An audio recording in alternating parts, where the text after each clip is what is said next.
magandang umaga mga Boss Biyero. Ito patas na tayo. Medyo late ako nakalabas ngayon kasi birthday kagabi ni Papi Norman.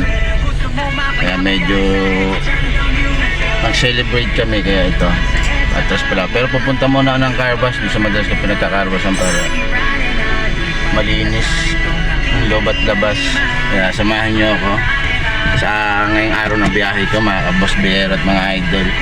Nga pala, thank you kay Papi Norman. Happy birthday ulit. Okay, hanap buhay muna tayo ulit para sa ating mga pamilya.